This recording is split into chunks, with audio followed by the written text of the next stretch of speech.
Right, so this clip is approximately 4 minutes 30. So I thought I chose this anyway because I thought it was a good moment to show when Edward Bloom falls in love and Carl the Giant gets his job. So I thought it was a clever place to use it, and it's got a lot of camera shots and editing which are very interesting for me.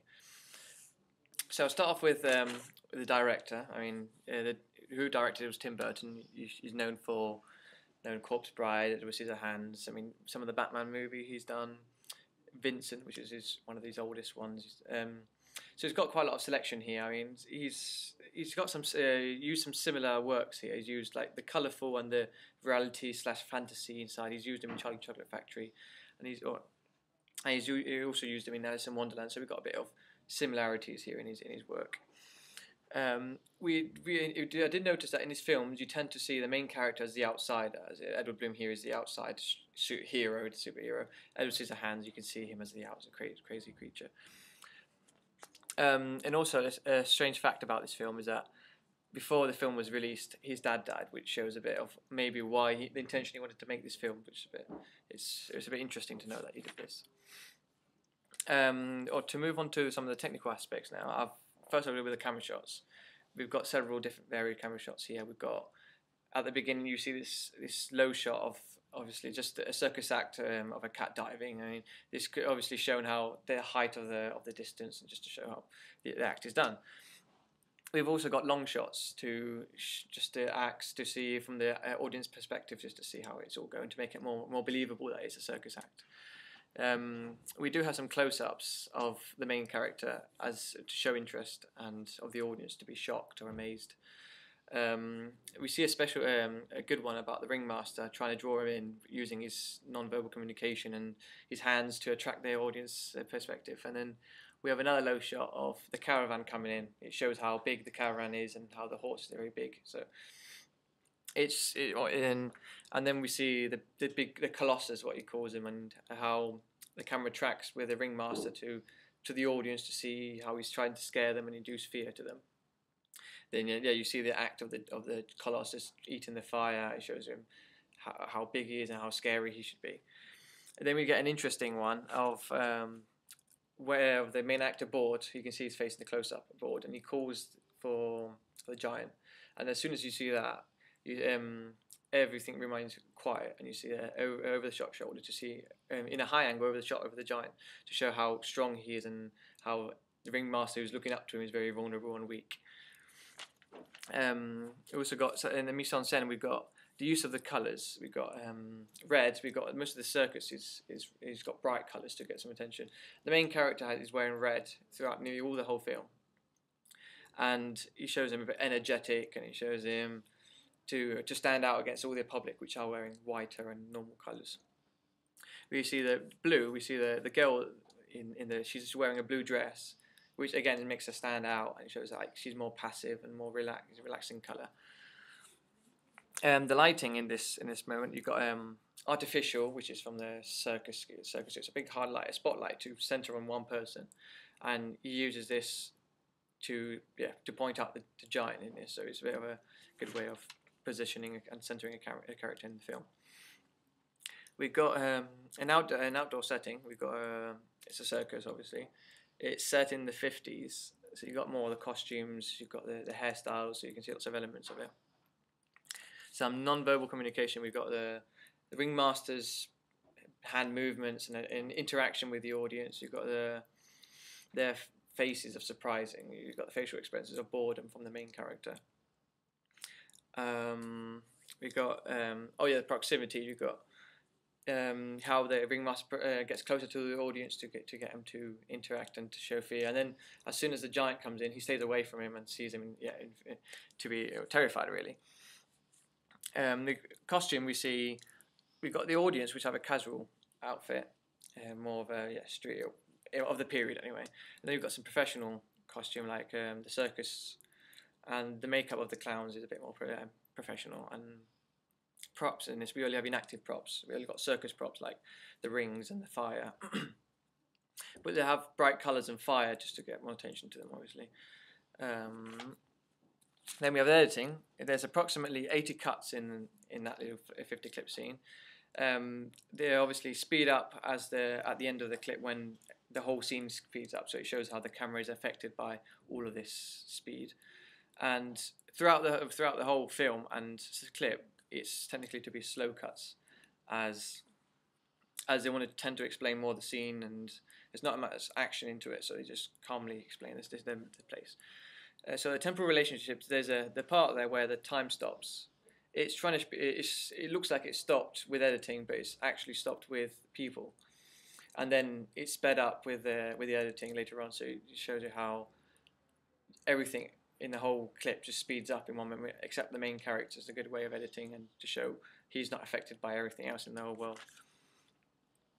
And finally, in the mise en scène, we've got the diegetic sound. We've got the dialogue of the ringmaster attracting the audience and speaking to them. Adds fear into his speech and intimidation and tension towards the audience. We've got some obviously ambient sounds. We've got the people talking in the circus as it's all going out. You've got the sound of the circus or the orchestra really there about the orchestra to make it again more realistic and everything. Then we've got the non-diegetic sound. We've got a bit of voiceover that just overlaps into that tiny bit at the beginning of the clip of Edward telling the story, so you can see how it's a flashback just in that moment there. We've got the pace. We've got a slow tempo. It creates tension when the Colossus is going to come in. You've got a bit of drums, so it builds up a bit, and everyone starts to get worried and tense really. And then it suddenly goes silent when the big giant comes in. Everyone seems shocked, and it just shows how everyone is surprised of this big creature coming in. Now moving on to representation. On the clip, I saw the representation of love. How they've shown it in the clip is by stopping time, and it shows how when you're in love, everything slows down completely. And obviously, as he says there, it fast forwards later on as to make it back to it. And in the whole film, we've got relationship of father and son, which you see in the wedding scene. In the beginning, you see how he always fed up with his father, so there'll be a bit of conflict, and at the end, you see how they go together. We see some of this in Edward Scissorhands. We see the creator and Edward, and in Charlie Chocolate Factory, we see how Willy Wonka and his father have this conflict. So we've got a bit of similarity there.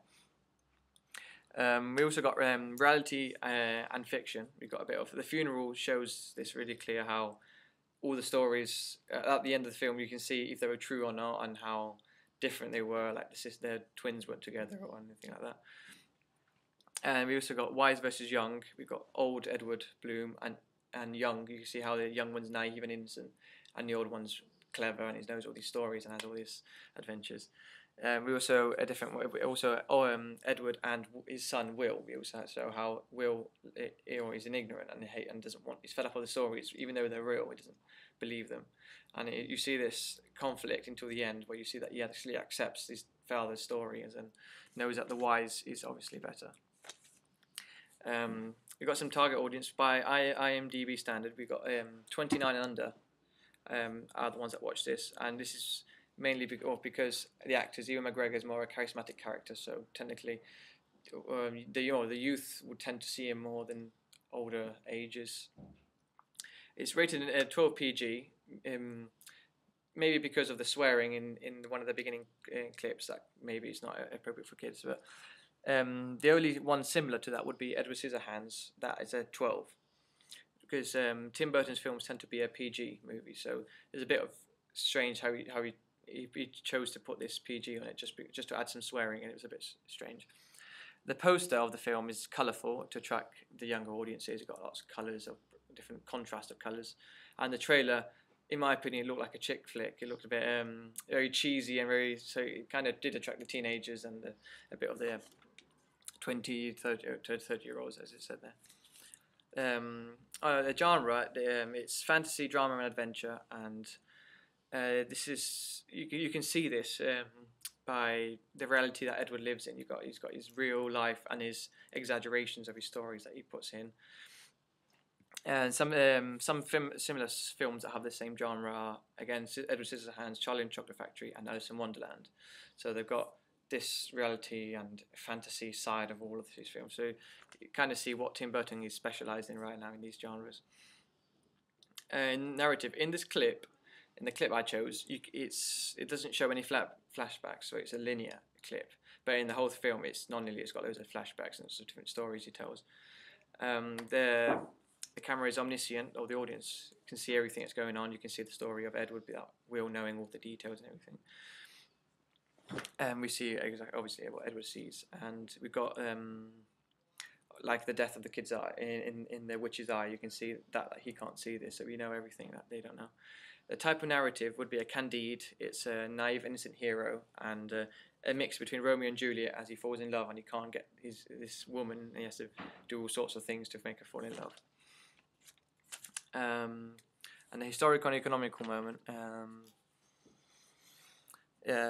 We've got it's released in 2003, so it doesn't and it's set in the 50s, so we don't really have much of a hint there. We've got some other films that have been released afterwards of Tim Burton.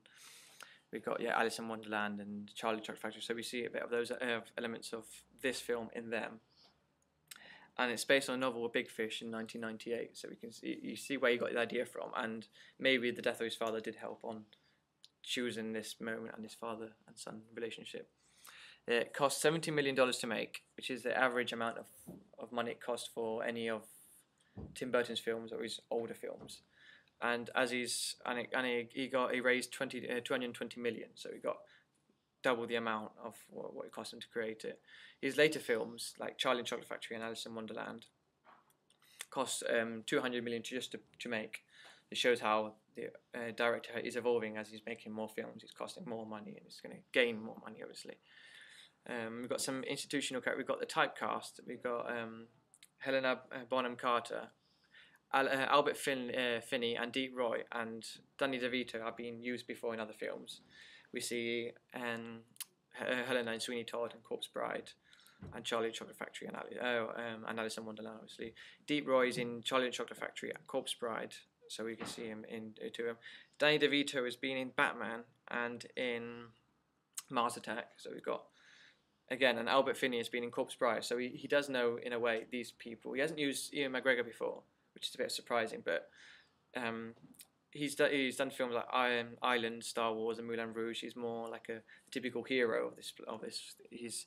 And he kind of does look like innocent and naive. So maybe he thought of choosing this character because he showed this, and he showed the innocent and like a charismatic character to play. I think he chose Albert Finney because when he was young, he kind of looked like Ewan McGregor, so they would look a bit similar, and it would make the film more believable, and kind of makes you interact more with thinking, oh yeah, it is him and everything. And then we got he's the hero. We've got the Matthew McRoy, who's the giant. He was chosen to this film to add a bit more fantasy into the film to make him obviously a big giant, and his size was increased in this film just to make it more fantastic and more unrealistic. Danny DeVito wanted to be the ringmaster, and Tim Burton thought it was a great idea because he was really good at doing this, and thought if it was a good way of doing it, and he would be considered the dispatcher of the story. He's one that gives him the information to find the woman he loves. And then we have Jessica Lange and Alison Lohan, which are the princesses. One's the old version and the young version. And again, Tim Burton chose them for the similarity the similarity when they were young and everything. So again, he saw Alison and thought a beautiful image for Ewan McGregor to fall in love with, and Jessica Lange, because obviously she was similar to Alison, and she had a kind of warm heart that Tim Burton was looking for this film. So my personal interpretation of this whole film, I think it was a good film. I wouldn't say it was my favourite topic or genre, but I did enjoy it. It was especially when you find this relationship with the father and son, and at the end you see how it all ends and how he dies and everything. It's sad, but it's still at the same time it's warming. So you find a kind of relationship with the film, you form one. So in a way, Tim Burton was, I'm sure he's trying to go towards the audience and show you a family love, and promote it through his film here. Obviously, this film is not reality, but it tries to indicate it with all several aspects that I've mentioned before, and other things really. And that's it.